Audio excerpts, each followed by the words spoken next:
Next up, we've got another, Perth celebrity in the house. Dusty.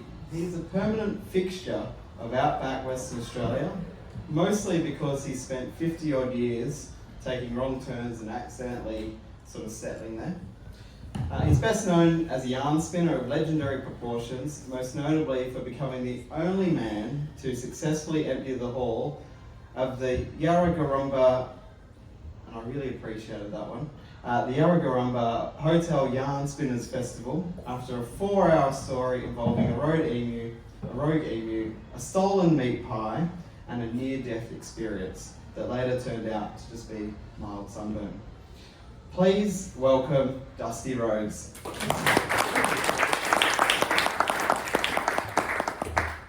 Cheers, mate.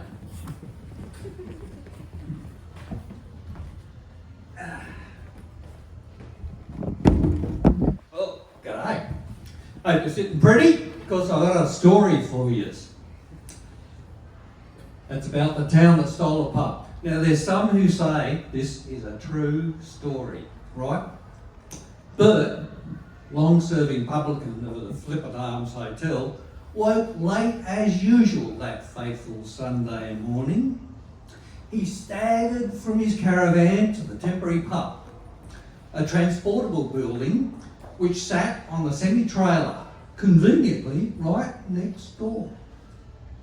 Bert was suffering a world-class hangover from the night before. In medical terms, this condition is known as too many beers.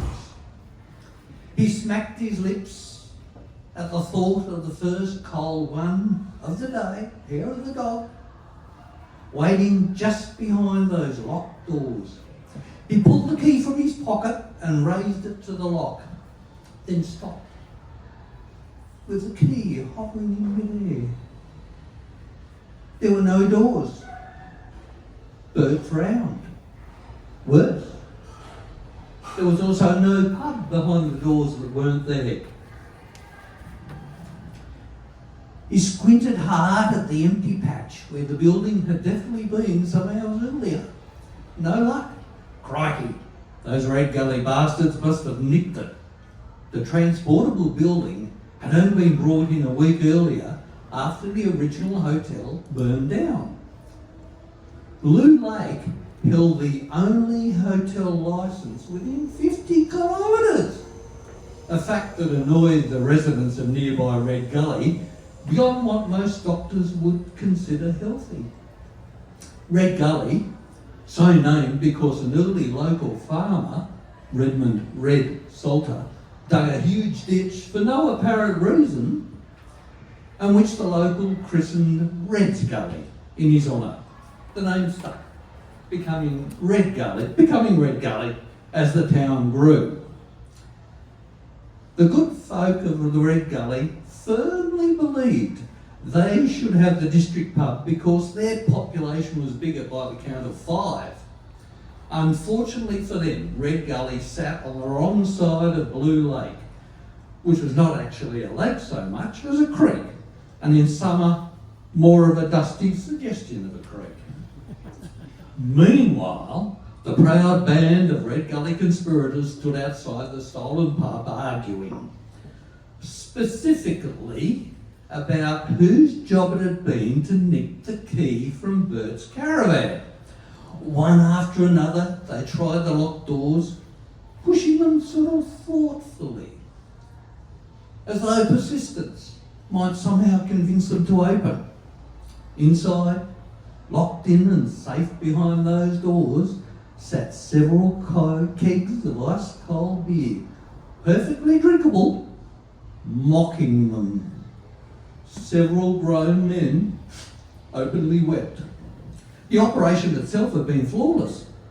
Just before dawn, while Blue Lake slept off the celebration from their football team's narrow win over Red Gully, the Raiders launched what they proudly called Operation Nick the Pub.